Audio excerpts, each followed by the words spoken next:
A surrender document or a peace plan? Donald Trump's 20-point proposal to end the Israel-Hamas war has Palestinians divided. Amid the death, destruction and decaying hope, is this deal the way out? Or will it birth another generation of bitter division? You're watching a special all-Palestinian debate here on Counterpoints with me, Melinda Nusafora.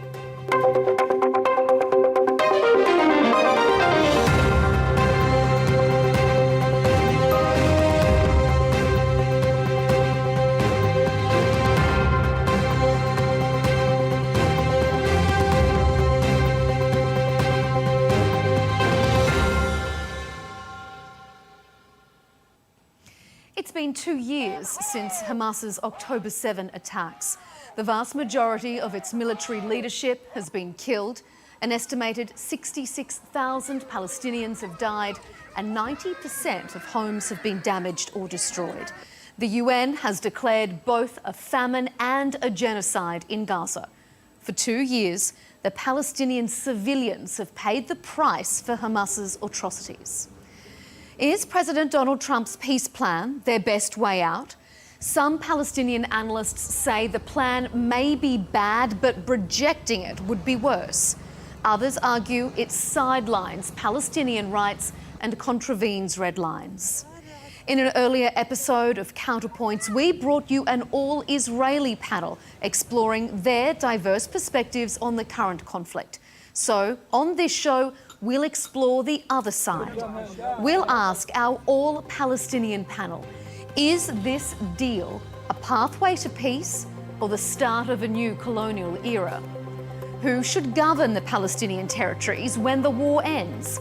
And is the Palestinian cause worse off today than it was before October 7? Stay with us.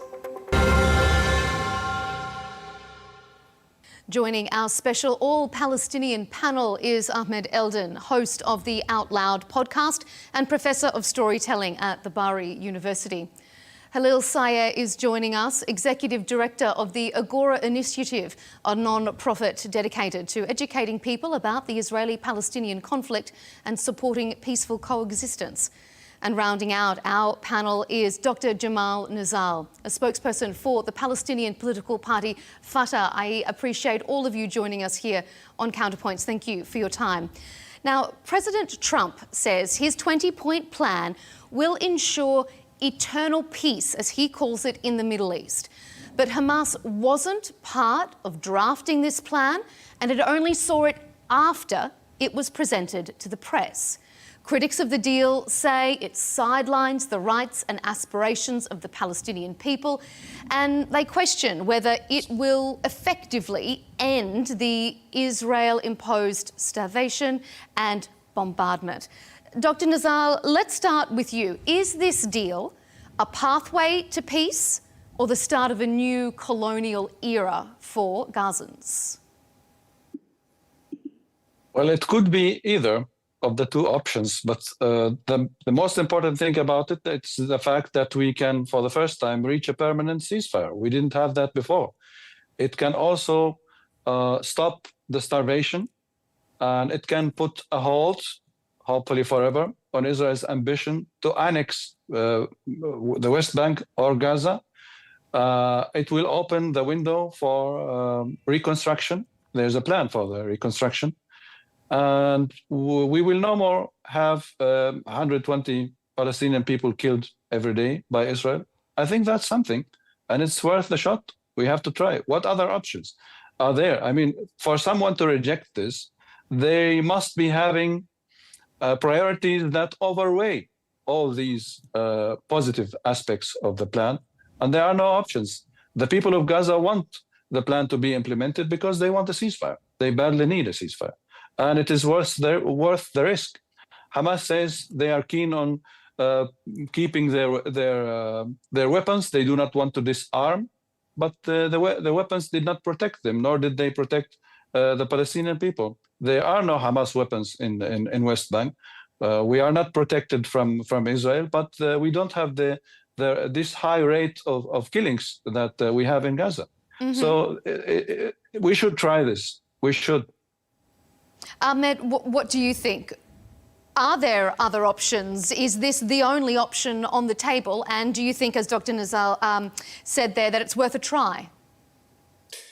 I sadly have to disagree with Khalil. If he believes this can lead to a permanent ceasefire, then I regret to also have to disagree with him on that. Of course, there are other options, like abiding by international law, like sanctioning Israel the way many powers sanctioned Russia. Arab and EU states could cut trade with Israel, stop, suspend trade, essentially, like Turkey has. And of course, the EU and many countries could live up to their legal obligations to prevent and stop a genocide.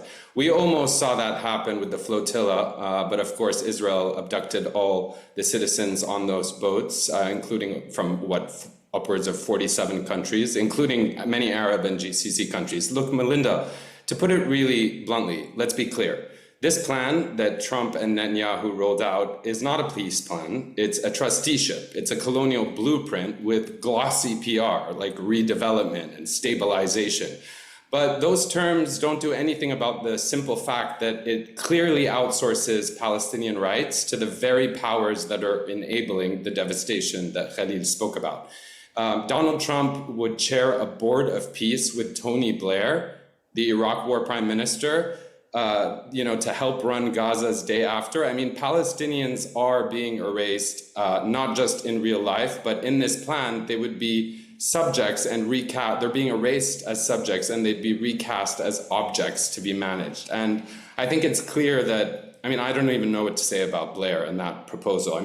Proposing himself as the empire's regent of Gaza, a man whose legacy in Iraq is hundreds of thousands of human beings killed and millions displaced, now angling for a 5-year pro-consulship over the site of an ongoing genocide. It would be laughable if it wasn't so offensive. Blair called We're going to come to Tony Blair specifically in our next section, but I'm going to bring you in now, Khalil. You mentioned Khalil there, Ahmed, but I think you were referring to Jamal. Yeah. Khalil, I don't disagree with you. Yeah, my apologies. Yeah, no, that's fine. So Khalil, let's bring you in. Did you have a phone call prior to the program?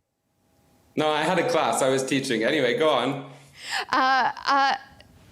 Khalil, I want to know your take on this.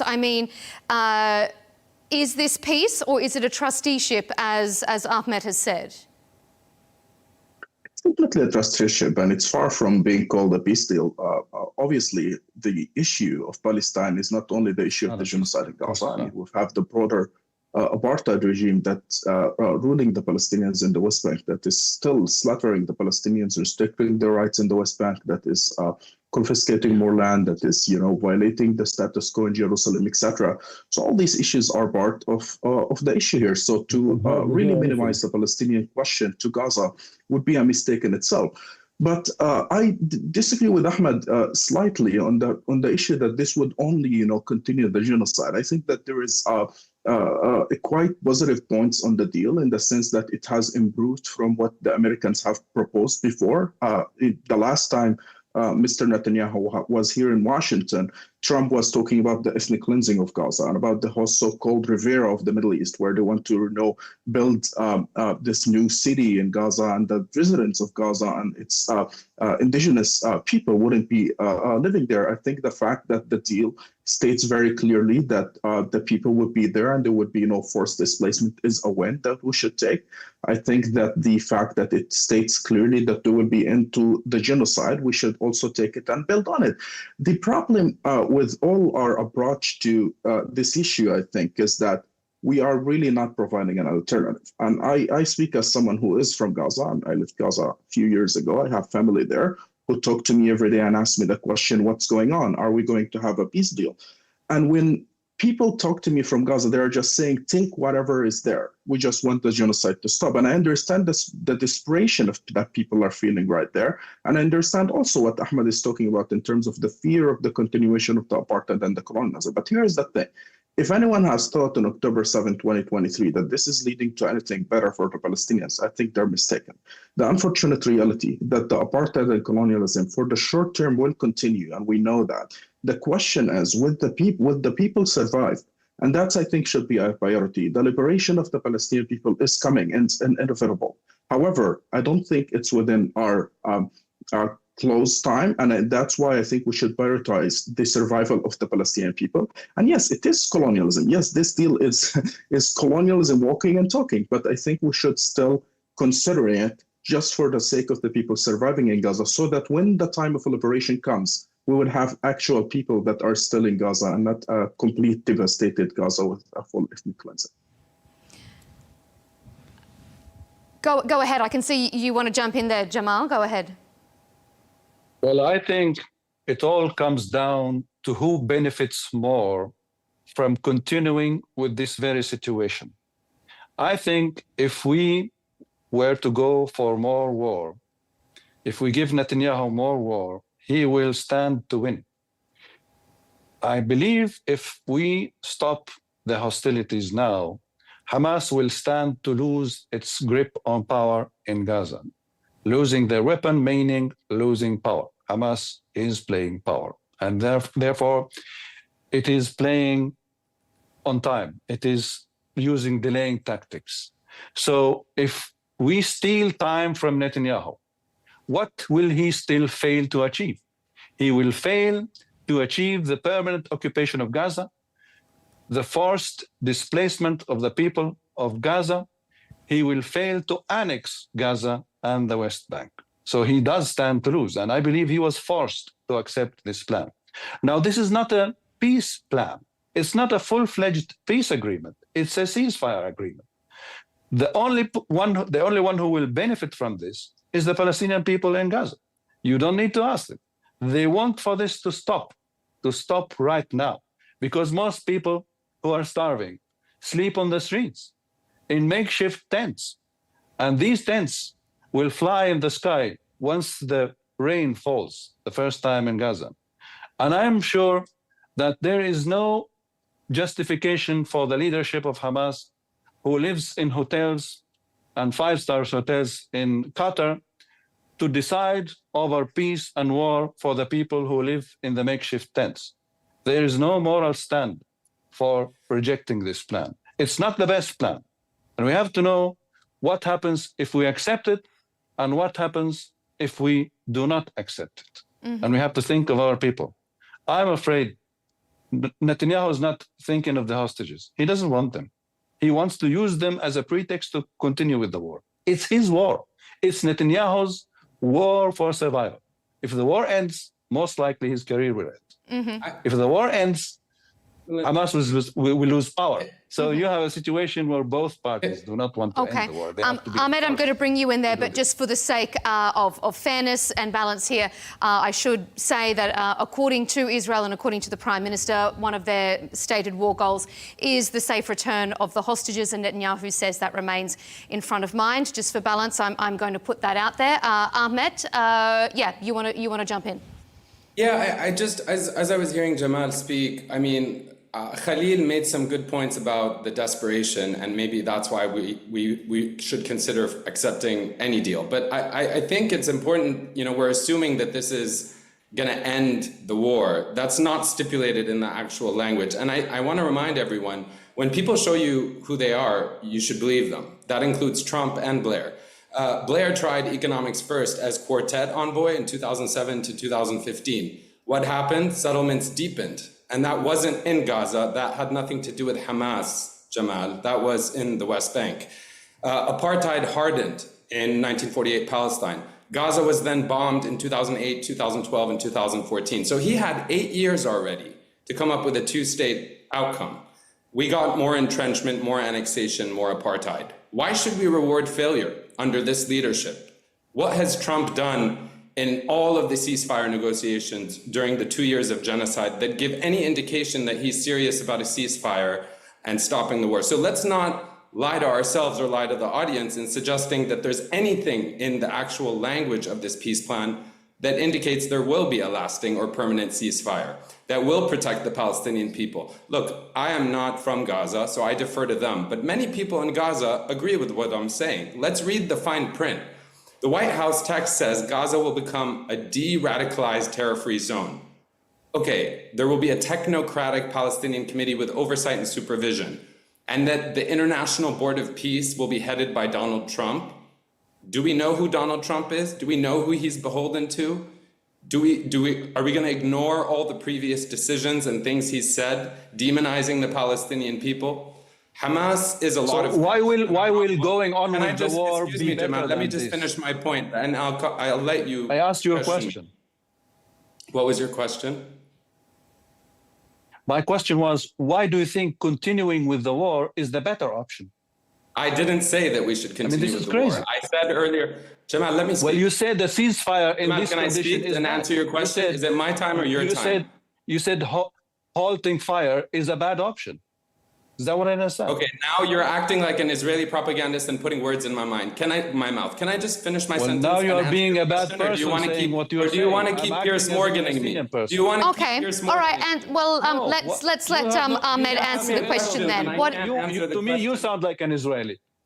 That's To great. me, you Okay, sound I don't like an want Israeli spokesman. Okay, Melinda, can I Go ahead, Ahmed. answer? Answer. Have a response to what Jamal was saying there. Jamal, I don't sound like an Israeli. I sound like someone who's acutely aware of the stagnation. You said that to me, I responded to you. Oh my God, you won't even let me talk. I wonder why. Who sounds like an Israeli now? Okay, we're not going to use Israelis as a derogatory term because we obviously need to show respect to the people who aren't here to defend themselves.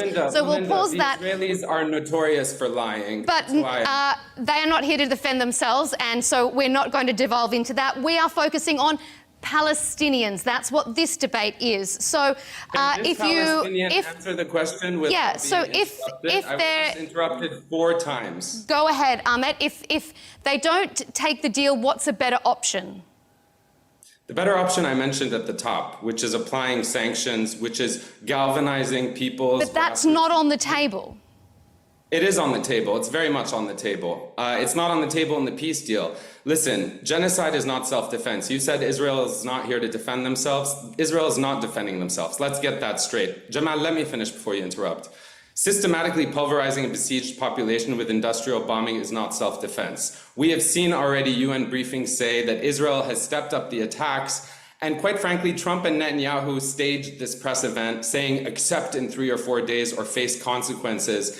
Even as they're touting relief, Israel is just hours ago intercepting a civilian Gaza Samud flotilla, detaining hundreds of lawmakers, activists, triggering protests and general strikes here in Italy. 2 of the largest union working organizations in Italy are shutting down the country. I see a smirk on someone's face as I'm talking about this, but to suggest that people power, which has managed to stop oppressive regimes, apartheid in South Africa, end wars like Vietnam. Let's be students of history and not keep kicking the can down with the same usual suspects and pretend that Trump, Blair, or any of the parties that we've discussed as of yet, including Israel, and quite frankly, who Jamal is representing, are gonna actually bring about alleviation for the family of Khalil and the 2 million people in Gaza that are suffering. Okay, because we are going to talk about. I just want to end on this. As Yeah. Ghassan Kanafani warned, let me remind you, Jamal, of what Ghassan Kanafani said. You don't mean peace talks. I know him. You mean capitulation. This plan demands capitulation dressed up as peace and governance reform. Palestinians will be displaced, starved, amputated, and now de-radicalized. Will I have the same time? Educated by what? Interfaith seminars? Okay, we're going to come to who should govern and that sort of nitty-gritty in our next segment. Jamal, a quick response from you, and then I'm going to bring Khalil back into the conversation. Yeah. It's really ironic that, as they say, opposing ends do meet. The person who is most alarmed about the prospect of the ceasefire is Smotrich and also Ben-Gvir. Neither of them wants a ceasefire, and we have somebody else who doesn't want the ceasefire. Now, I know that when you start personal insults, that's because you have run out of argument. I have no reason to insult anyone. My only concern is our people in Gaza. For telling me I'm Israeli. You were the one who told me I sound like an Israeli. I think you started. Because you were interrupting me and you were acting like they do when I speak truth to power on. Well, if I interrupt you, it doesn't mean you have the right to call me an Israeli, and maybe you should shut up. And again, we're not going to use Israeli as a derogatory term. Dr. Nizal, answer the question, and then I'm going to bring Khalil back into the conversation. Respond to the points that Ahmed made, and then I'm going to bring Khalil in. You could have allowed me to continue my point. You chose to interrupt me 4 times, which reminded me of experiences that I've had with certain people on these sorts of programs. I'm sorry for interrupting. Okay. Please, can we refocus on the point at hand? Dr. Nizal, do you want to respond to any specific points that Ahmed made before I hand the floor over to Khalil? No, it's okay. I don't want to exchange these fiery words with anyone. I only care about our people who live on the street in Gaza. They need a ceasefire, and the ceasefire is the better option. What is the alternative, Ahmad? What is the alternative? I'm not the alternative the is going on with what we have. This peace plan. Okay, I'm going to bring Khalil in. Look at what happened in Oslo. Look at what happened in Oslo. The justification was what was the better option then, and look where it's brought us. Oh, you think that that's not? I think a lot of people listening who are Palestinian, including in Gaza, Oslo gave us an airport. Oslo gave us an airport. Okay, Khalil, I want you to weigh in on what you've been seeing, what you've been hearing. How do you assess it? Sure. I think I found myself in this odd place where I kind of get both sides' arguments, in the sense that I don't see it as that this is a good deal that will end colonialism. I do see it as a colonial deal that will entrench the occupation or apartheid. There is no question about that. I think it's obvious. Yet on the other time, I don't think we have the luxury of time to just be thinking about how many people will act, they've had 2 years to act. The world has 2 years to put sanctions, to end the genocide, to intervene in any way, and they've proven that they're not willing to do that. On the other hand, I think, too, that the American position is what mattered the most in our. I mean, it's the unfortunate reality that America is the superpower, and America has chosen completely to be biased with Israel fully.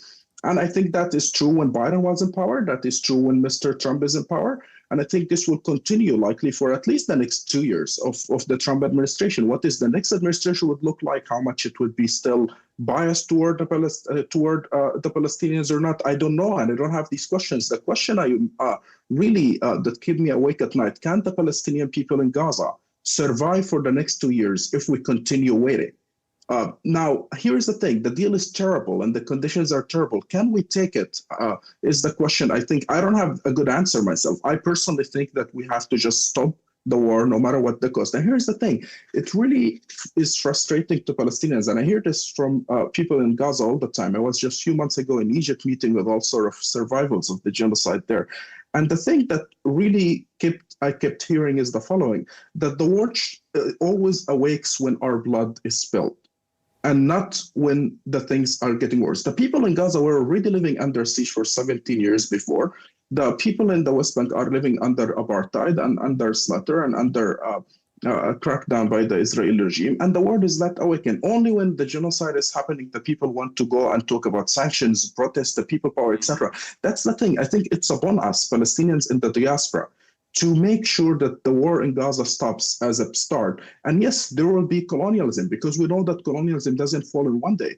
But it's upon us to continue advocating, even at the time when there is a ceasefire and people are not dying, because that's not the end of colonialism or occupation. It's on us to make sure that this continues. And that's the thing. That's, I think, what scares me about that so many activists in the West, including us, Palestinian diaspora, think in the simple terms that if the genocide stops today, it means the people power, protest, etc. has to stop and the sanctions. No, it shouldn't, because there is an apartheid regime that has to collapse. But the priority should be, in my point of view, we have to stop the killing, because I am afraid of a time where in 10 years or so, the time for liberation will come, because the world is changing quickly and public opinion, even in the US, is changing left and right, which is positive. But I'm afraid of a time that there will be time for liberation. It will be there, but there would be no Palestinian people. And that's Smotrich's plan. That's the Benjamin Netanyahu plan. Continue war so there will not be Palestinian state, but nor Palestinian people, which is even more frightening scenario. Mm-hmm. Well, if there is going to be a Palestinian state, someone has to govern it. Now, the Trump plan rules out any involvement from Hamas in Gaza's future, and then it includes vague references to the Palestinian Authority's reform program that it would need to complete before it would be, as the text says, allowed to have any role in governance. But less than a day after the plan was announced to the press, Israeli Prime Minister Benjamin Netanyahu came out saying he wouldn't accept either group having a role in post-war Gaza. So, Dr. Nizal, who should govern the Palestinian territories when the war ends? Well, Gaza is part of the state of Palestine that is now recognized by major powers in the world, like the Great Britain, France, Canada, Australia, and other important countries. Gaza is a territory of the state of Palestine. Now, this plan doesn't offer a red carpet for the Palestinian Authority to return to Gaza. We've heard what Netanyahu said. In fact, you only need to hear what Danny Danon, the representative of Israel at the UN, has said about the PA, the Palestinian Authority. You need to hear what Netanyahu is saying about the Palestinian Authority. And I am sure they do not want the return of the Palestinian Authority to Gaza. And there is a risk they will come through with this. I know this. We are aware of this. Nonetheless, we believe that the very survival of our 2 million Palestinians in Gaza is far more important than any political games or gains. And if you are a true leadership, you have to sacrifice for your people. And if we all do this, we can reach a ceasefire. And the question is, what if we do not reach a ceasefire? Then we will have more of the same, more genocide, more starvation, more destruction of Gaza, and a likely forced displacement of the entire Palestinian people. Anyone who wants to run the risk of letting this happen will always be responsible for that. I believe this is not a good deal, but rejecting it is a bad deal. So there is a difference between a deal that could be bad and one that is most certainly bad. And if we are counting our dead, and we will continue to count our dead for every day, the martyrs, this is not a good deal. And I don't think Hamas has a choice. I believe it will be pressured by its friends to accept it, and that will happen. Mm-hmm. Ahmed? Melinda, I really appreciate how you phrase the question using the word vague, referring to the peace plan, because I think therein lies the rub. And you know what Khalil said really resonates with me about being conflicted, even as Jamal describes it. And that's my problem with this, if I'm honest. You know, we've come so far in terms of shifting people's minds and opinions around the world in a way we haven't for decades. I think we can all agree on that. And that might not seem like real political capital or agency, but I think it would be a shame to yet again not learn the lessons of history. As I was referring to Oslo earlier, we've seen in negotiations with the oppressors, with Israel, with the US, what did we really get from that? An airport? Who cares? What I'm trying to say is we can't allow this vague political horizon that is being discussed may be a pathway to statehood if the Palestinian Authority reforms to the satisfaction of those who armed and abetted the destruction of Gaza and the Palestinian people. So, you know, we should also consider, Melinda, and Jamal, maybe you think I'm wrong, but this trashes a real two-state horizon. That's what this peace plan does, if you read it. If you truly wanted to salvage a two-state solution, we wouldn't see them isolating Gaza under foreign management while Israel accelerates settlements and entrenches the annexation. You would enforce, you ask me what's the alternative to this particular deal? I'm not anti a ceasefire as you suggested, obviously, but we could enforce the ICJ advisory opinion as should be done. We could increase pressure. Arab states who are increasing trade, we've seen since 2023 to 2025, a majority of Arab states increase trade, 300% in some cases. Those are things that should and can change immediately. We would stop arming the occupier. We can do this. We must dream big. Liberation comes at a cost. It's true, Jamal. But the world is moving, and in the last 18 months, let me remind us all, Spain, Ireland, Norway, Slovenia, Armenia, you're right, they recognize Palestine.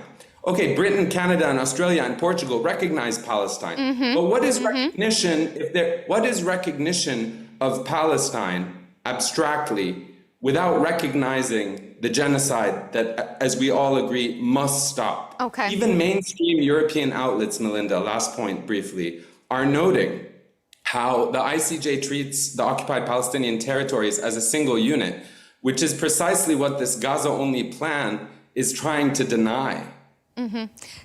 Khalil, who do you think, or in your mind, who is best placed to govern these territories? And do you think Gazans want Hamas gone militarily and politically? The Palestinian people should govern themselves. I think we have a very clear, history of, elections, and we have a very strong civil society, and all of whom agree that it should be the Palestinian people through elections decide their fate and their futures. I think when it comes to Hamas and its popularity, it's definitely decreasing in Gaza. We've seen, the numbers. The most conservative estimate is that they have a maximum 30% support, and the most, negative estimate is that they have 6 to 15% support. We've seen protests in Gaza against Hamas, and when they were asked in surveys how many of the people in Gaza support the protest against Hamas, about 57% of the population support that. And the reason why is because Hamas have also failed completely to protect the Palestinians in Gaza. They failed to also, strategically lead Gaza toward anything positive. Not only they failed to protect them from the genocide after October 7th, and they failed to calculate with their October 7th attack. But even before that, we've seen 17 years of really authoritarian regime where people have been, jailed for their opinions, for their sexuality, for their free thinking, etc. All of that, I think, has added to the Palestinian people frustration with Hamas. Plus, that Hamas have went to many wars before that in Gaza. And what have wars gotten? Nothing. Each war, Hamas would enter promising that the siege would end. Each war, Hamas would ending with promise of airport, seaport, etc. And they failed to deliver. And the people see that. And it's being crowded by genocide. So the people are frustrated.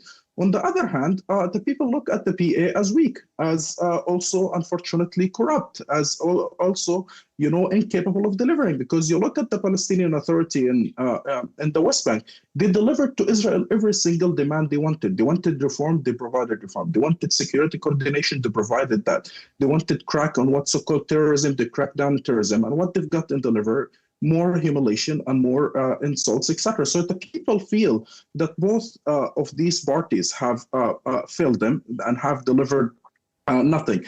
That being said, I think election is the best result there. But in order for election to happen, we cannot have any monopoly over power in Gaza for any armed groups, not Hamas, not the Islamic Jihad, not even the new gangs that are emerging in Gaza. More than 17 gangs, armed gangs, some of whom are armed by Israel, are actually controlling territories in Gaza. And that's scary. And that we cannot overlook that in a future settlement where you have Rafah, you have another in Beit Lahia, and some in Shaja'iyya right now. All of these have to be considered, and I think the Palestinian people should govern in the future. This deal definitely does not meet this aspiration.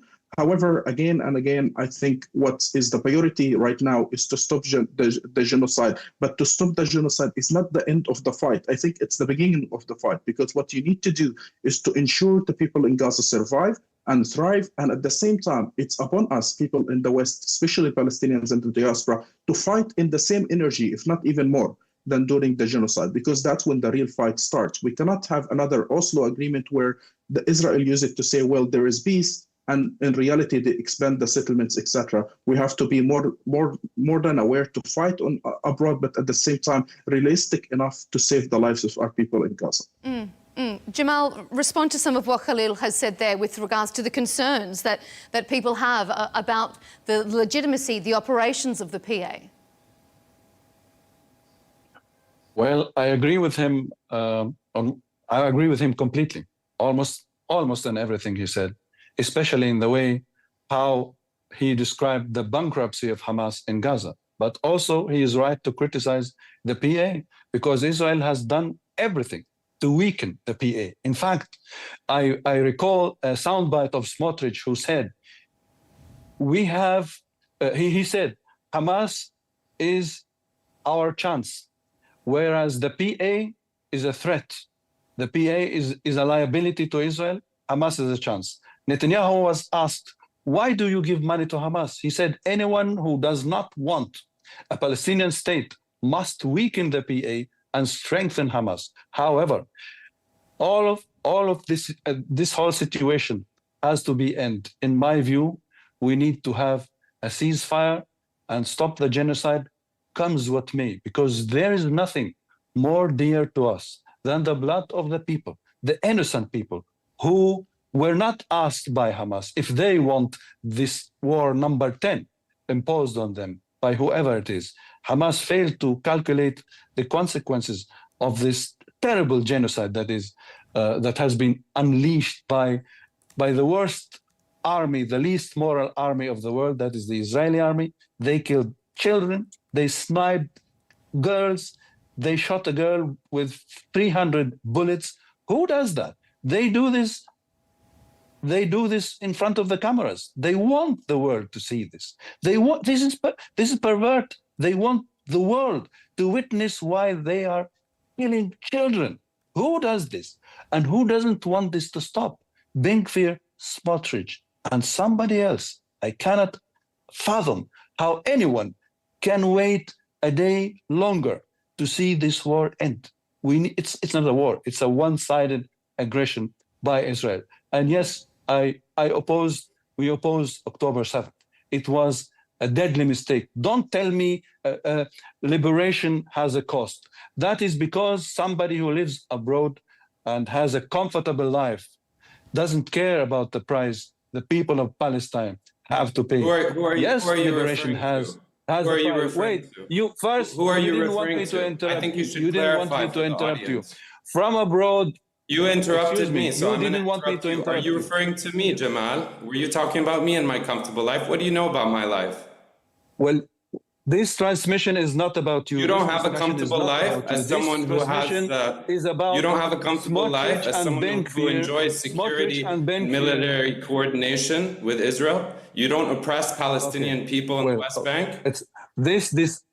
This discussion is not about the PA. You are a leftist obsessed by your head. I'm not a leftist. I'm someone who has self-respect and who refuses to let you be divisive and dismiss what I'm saying, which is a cautionary. Yeah, I don't care about Okay. what you say. Let's get back onto the topic at hand. I want a ceasefire now. I want a ceasefire. You do not want a ceasefire. It's because you see the whole thing as a football match between Israel and Palestine. And you want to have your people. Okay. I want the ceasefire to stop. Yeah, Speaking in Arabic to an English-speaking audience. We have to end this bloodshed. Yeah, عيب الشوم عليك. الله يسامحك. People who live abroad and want the war to الله continue. يسامحك يا جماعة. Okay, all right. Okay, so respond to the point at hand there, Ahmet. We're not going to devolve into personal attacks, but to the salient points. He was attacking me by suggesting that I felt I had to defend myself from some leftist who doesn't care about the Palestinian people. How offensive. I'm going to move on. Okay, please do. The point is, Melinda, we're told there's no choice by people like Jamal, but to accept because of many reasons.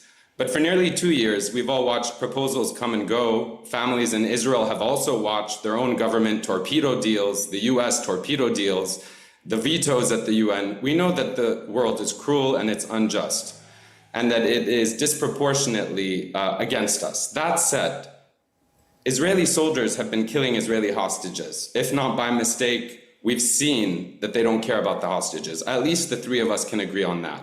The idea that Palestinians must accept this plan, this trusteeship, for Israelis to get their loved ones back is so cynical and coercive. It is leveraging civilian suffering at such a grave cost to extract some sort of political surrender. A real deal would exchange hostages and prisoners, and as Jamal mentioned, end the war, bring about a ceasefire, which everyone hopefully wants, including the Israelis. But it would do it without mortgaging, again, Palestinian sovereignty or dignity. Melinda, if there's a silver lining in this, it's that this sham exists because public pressure is working. I am here as, if you want to call me a leftist, Jamal, go ahead. If you want to call me someone who doesn't want a ceasefire, go ahead. I know what I want. I want to see more mass protests strikes, flotillas, legal findings, diplomatic pressure, sanctions. That pressure must escalate, not be pacified by some board chaired by the man arming the war and advised by the man who helped destroy Iraq. Real peace is about equality and accountability. And you could learn something about accountability. It starts by enforcing the ICJ opinion. For example, you asked me what my alternative is. Respecting Palestinian self-determination across Gaza, the West Bank, and East Jerusalem, ending apartheid and occupation without preconditions, freeing hostages and prisoners through a negotiated exchange, and most importantly, rebuilding Palestinian leadership with international support that reports to us. Because I am part of this in the diaspora, and quite frankly, we don't want them to reign over us. Anything less is empire, which is masquerading as diplomacy, and we've seen this before, Melinda. The last thing I want to say, just forgive me, is you can't, we know whether this peace plan will achieve peace. We know you can't bomb a population into peace, and I'm aware that things are complicated, but it must be said, you do not de-radicalize a people. You do not de-radicalize a people and claim you will restore their rights when you have proven, the people involved in this supposed peace plan, that they've done the opposite for decades. There are so many other avenues to bring about not just a ceasefire, but liberation. And we were very close. UEFA was going to kick out Israel from UEFA. It was so close to happening. I have receipts. And you know what got in the way and disrupted it? This peace plan. And that was well coordinated, well funded. And I don't know if you knew about that, but that is not going to bring about the dead back in Gaza. And it is not going to bring about freedom or dignity for Palestinians in Gaza. So let's not demonize Hamas. Let's reflect on ourselves, and maybe where you said you agreed with Khalil and then you didn't acknowledge or reflect on maybe how the Palestinian Authority, which I care about, but which I also criticize because they could be doing a lot better for their people. Okay, so we've been talking around this idea of international oversight, of this Board of Peace, as it's called. So let's drill into that directly. Khalil, former UK Prime Minister Tony Blair, who is named as one of the members of this board, he does have influence around the world. He has entry to some of the most important offices right across the globe. Is this going to be a figure that could wield influence to help this situation, to get this matter as a top priority in all governments around the world because of his diplomatic sway? Or is it the concern, as has been raised, that he is too biased to one side as opposed to the other? I think obviously he's not only too biased, but he's a war criminal who has committed terrible war crimes in Iraq, etc. And this concerns the Palestinians. You know, we are not interested in going back to the British mandate per se, where the Brits gets to rule over us. So every Palestinian is concerned over these issues. I think, I don't know what's Blair's interest in that. I think he's like, I mean, if I were him, I would be thinking of retiring now that, you know, The Hague is not going after me and not going to prison or anything, but I don't know where he comes from and what is his interest in that completely. I am truly astonished by that. That Riviera, said, you know, money. Yeah, probably. That's what it is. Unfortunately, yeah, that's the unfortunate reality, is that great powers get to dictate what they want on this issue. And I think that the unfortunate reality is that we don't have much to say, especially when we are in desperate situation where we're losing on average 100 to 150 person a day, not to count people who are under the rebels that we don't know where they are or what's their destiny. Most likely they are dead. So the thing I hear, and I want to really emphasize that I want to give voice to people who are voiceless, which is the people of Gaza. I hear it from a lot of people. Yes, there is critics of the deal and people who are saying we don't want it, but a lot of people are saying Tony Blair or other, let him rule me as long as the genocide will stop, and then we'll fight it. You know, the Palestinian people are so resilient. We fought the British before 48. We fought the Zionist regime. We fought and fought and fought. And many times we lost, but many times we won. I think whatever the new regime that's trying to be imposed in Gaza. We would still fight it until we get liberation and get our rights. The thing is, though, that we have to understand genocide as definitely it is a continuation and a natural conclusion to Nakba and to the history of colonialism in Palestine, yet at the same time, a very specific and unique event that has been worse than Nakba in the sense of the casualties, that has been worse in its devastation. And I think the priority of the Palestinian people is to get out of that. It's where we're not going to liberation tomorrow. We have to just be realistic about it. But we have to get the ceasefire and prepare for what could be liberation at the end. Because here's the thing. If we spend 2 more years in this war, waiting for the international community to sanctions, waiting for protests, waiting for more flotillas, etc., all of which are excellent. I don't object to all of those. In 2 years, Gaza will be, it's already devastated. We don't know when the border opens how many people would leave already because it is devastated. But in 2 years, I can guarantee you that we will be no one left in Gaza when the borders open. I think that's my fear. That's my concern. The schools haven't operated for 2 years in Gaza. Can you imagine? The Palestinian people are one of the most educated in the world. We had literacy rate of 99.8. That's unprecedented. For 2 years, our children in Gaza haven't gone to school. And there is no school. The schools are destroyed. And those who exist were turned to shelters. Okay. All these need to be stopped because the power of the Palestinian people in their survival and staying in their land, the power of the Palestinian people in their education, etc., all of this can be guaranteed. Even under colonialism or apartheid, we have to consider it so that people would survive and then fight. That's, I think, that's why calling it peace deal is dangerous. It's not a peace deal. Okay. It's a ceasefire in order to fight back. I will end with that.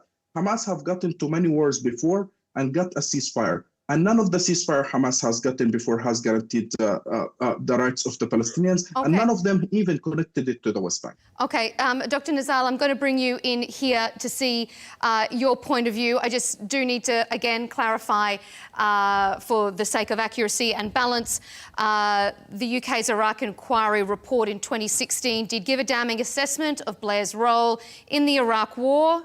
It found that there were war crimes committed, but former Prime Minister Tony Blair has never been charged or convicted of being a war criminal. So I just need to put that on the record. Dr. Nizal, give us your take on the role that Tony Blair can play. There are concerns, there are criticisms, but he's friends with powerful people. Can he really push the agenda like maybe no one else can? I don't know if the name Tony Blair brings back good memories, but I think he should be given a chance. He should be given a chance, and it doesn't come down to names. Don't think it's about names. And Ahmad mentioned something about the ICJ. I want to tell you this little anecdote. Back in 2009, I was the Chargé d'Affaires of the State of Palestine in the Netherlands. We didn't have an embassy, and when the war started, Israel started killing a lot of people. We contacted the ICJ, and they told us, "You're not a state. You can go home. You cannot charge Israel for war crimes." So what did we do later? In 2012, we gained an upgrade of the status of the State of Palestine at the UN, and we gained membership in the UNESCO. That gave us the ability to acquire membership in the ICJ. So not until, listen to this very carefully, not until President Abbas signed the Roma Convention have we become a full member of the ICJ. So it provided you and me and every Palestinian and every individual in the world with this very, very effective weapon, this juridical weapon, if you will, to charge Israel for what it is doing. And a lot is going on ever since. Well, Netanyahu cannot travel to most countries of the world. President Abbas can. You know why? Because we signed the Roma Convention. So this is a little thing the Palestinian Authority has done. And it did also something else, maybe a little bit smaller. We built an airport in Gaza. We have a plan. We have a reconstruction plan that is approved by the international community, approved by it was adopted by Egypt, and then by the Arab Summit, and then by the World Bank, and then by the UN. So our plan, there is a reconstruction plan. Are we concerned that they might turn this into an international colony like Hong Kong? It could be. There is the risk that they are planning something like that. It is dangerous. As I told you before, nobody has paved the way of the PA to go back to Gaza. Nobody has paved the red carpet for the PA. And Israel could exclude the Palestinian Authority completely. However, I repeat myself, to me, the Palestinian blood is more important than any other thing. There is no other priority ranking higher on our agenda than stopping the bloodshed. And it is worth. And do we have a choice? What is the choice? Not accepting this means that Khalil's family could face the worst. Famine, genocide, blockade, anything. So we shouldn't be divided into good and bad people, especially in this panel. Those who want this to end are good people. Those who are concerned, no, you do not agree that we are good people. Well, Khalil said he wants to end. Khalil said he wants to end this, and you don't want to end this. Ben Gvir and Smotrich don't want to end the war either. Yeah, I'm just like Ben Gvir and Smotrich. Okay, Ahmet, we're almost out of time, so Ahmet, respond directly to our discussion about former Prime Minister Tony Blair. Should he be given a chance? As Jamal says? Yeah, I think his legacy speaks for itself. This is a man that's now proposing to manage Gaza. He's overqualified in condemning people in the Middle East to despair and oppression. He's completely unqualified to decide the future of the Palestinian people, which is the role that was suggested. Netanyahu and Blair should be mentioned in the same sentence, only at The Hague. Instead, this proposal suggests that they should plot the future of the Palestinian people in a vacuum. And quite frankly, I agree with Jalal on one thing, that the divisive nature with which we've seen in this panel and accusations of me, this and that, is not constructive. Again, what is constructive... But you started it. Okay, that's fine. Can I finish my point again? I don't want to repeat myself, but I will say there is so much hope, even if it's taken this long. I mean, let's not forget, it's taken over 75 years. And we're still here with the Nakba continuing and the genocide continuing. So making the same mistakes with the same usual suspects who have proven that they care about profit, not people, let alone the Palestinian people, does not feel like a path to either a ceasefire, liberation, or dignity. I think, and I agree and really respect my fellow panelist, Khalil, and I defer to him on what should happen in Gaza. That said, if there's any hope here, it's in the cracks that are deepening, that are appearing in the empire's facade. It's in the hundreds of thousands marching today, yesterday, and that will be marching tomorrow across the world, including in Europe. It's in the unions that are striking in Italy. It is in the flotillas, there will be more flotillas, mark my words. And it will not happen fast, but it has been 76 years. It is in the governments that stop trading with Israel because they are committing genocide. Recognizing Palestine as a state without recognizing the genocide and ethnic cleansing of Palestinians is ultimately meaningless. It's in the soldiers, Israeli soldiers, who hopefully, perhaps, increasingly will refuse to do these orders of committing genocide. It's in the activists that disrupt hearings in political halls across the world. It's in the ordinary people, like myself, like my friends, leftists, Black, Muslim, I don't care what they are, as long as they're willing to pay a price and do something to end not just this genocide of 2 years, but the colonialism that has not ended since 1948. This plan exists, Melinda, precisely because of that pressure. Okay, this Khalil, plan, I want to bring Khalil in here. Khalil, do the Gazans have time for that kind of activism to take effect? Unfortunately, no, because the genocide is still going on and people are losing their lives. We're not talking only about the direct killing that Israel is literally murdering people, including children and women, but we're talking about all sort of indirect killing.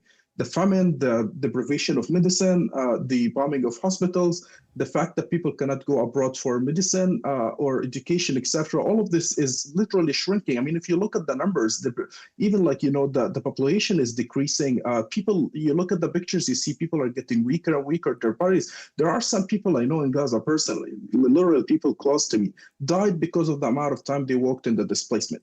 You imagine this, you're displaced 10 times. Each time you have to walk 10 miles or 5 miles or whatever the new evacuation order. People are literally dying as we're walking there. That's That's why, again, I reiterate what I've said before. My view is very precise, and it comes from observing the experiences of people in Gaza. We should stop it at any cost, even if it's a compromise. I know, like, that's not the glorious, win any Palestinian would want. I don't want to... And then continue fighting. Khalil, can I just clarify? I understand why you're saying that, and I completely agree. I'm not saying we should abandon demanding a ceasefire. I just think this approach, this plan, even if it gives a ceasefire, I don't think it stipulates that ceasefire, as we saw with the previous ceasefire, will last more than a few weeks or months. I don't think there is trust there. I think Israel is hell-bent on using its US backing to achieve its objectives of ethnically cleansing them. This plan will only placate the growing movement that we've seen. That's my opinion, and that's why we're at this critical juncture. I know it might seem naive, but I appreciate and I understand you saying we have no time. It's way too late already, I agree. But I don't think... And let Khalil finish his segment there, because we're almost out of time, gentlemen. Khalil? Yeah, forgive me. No, I totally understand that. And I think that what's different this time is that even countries who are really quite, positive of the view of Palestine, like even Turkey or Qatar, Saudi Arabia and others, have seen something positive in this deal. And I think if I were on the Hamas's side, I'd reach out to these countries, sit with them and tell them, what is it positive that you've seen there that we're not seeing? Because maybe the Arab countries are getting the guarantees that we are not seeing. The Prime Minister of Qatar has stated clearly that we have received guarantees for the end of the war. If that is true, then I think that we have no reason to reject it. But if that's not true, then I think the negotiation has to declare there. I think the priority is the following. The priority is to stop the genocide, not to gain any governmental wins in Gaza. Yes. That is important. The sovereignty is important. The connection to the West Bank is super important. But I have to remind everyone, in every previous war, Hamas has failed to succeed in that, to connect the Palestinian territories together, the West Bank and Gaza, etc. And I think we will fail here. The question is, how do we stop the genocide? That should be the priority. And then the actual fight for us should start. That's the thing. I encourage Ahmad, me, Jamal, others who are in Europe and America to start, once the genocide stops, to remind everyone that this is where the actual work needs to be done. Yeah. Yes. I'm just going to hand it over to Dr. Nazal because we're out of time. A quick final word from you, Dr. Nazal. Khalil and I have families in Palestine. This is why we want a ceasefire now. Ahmed, are you still with us? I am, but I, with all due respect, I can't continue to endure these sort of slighted instances. Well, that's okay, because we're out of time anyway. But we do appreciate. Come and sit down with us, Ahmed, so we can say goodbye and thank you for your time here on the panel. Let me just put my jacket on. Apologies about that, Melinda, but I think in such I think you deserve all to have limits. People. We all have limits of how we can tolerate professional attacks. Go ahead. This is a tough topic. It's not an easy one, whatever side people find themselves on. So what I really appreciate is that the three of you have taken time in this special all-Palestinian panel to sit down and show our audience the fact that there are diverse views right across this community, and perhaps that is why Palestinians need a seat at the table as these negotiations continue, which we will see the outcome of in days, weeks, hopefully not months. Gentlemen, it's been a pleasure having all of your contributions here on Counterpoints. Ahmed Eldon, host of the Out Loud podcast and Professor of Storytelling at Bari University. Khalil Sayeh, Executive Director of the Agora Initiative, and Dr. Jamal Nazal, spokesperson for the Palestinian political party Fatah. Thank you for being with me here on Counterpoints.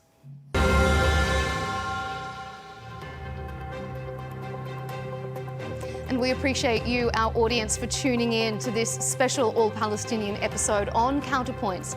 To keep up to date with our latest debates and special interviews, be sure to subscribe to Al Arabiya English on YouTube. And of course, follow us on X and TikTok. We have plenty of content there for you. We'll see you next time.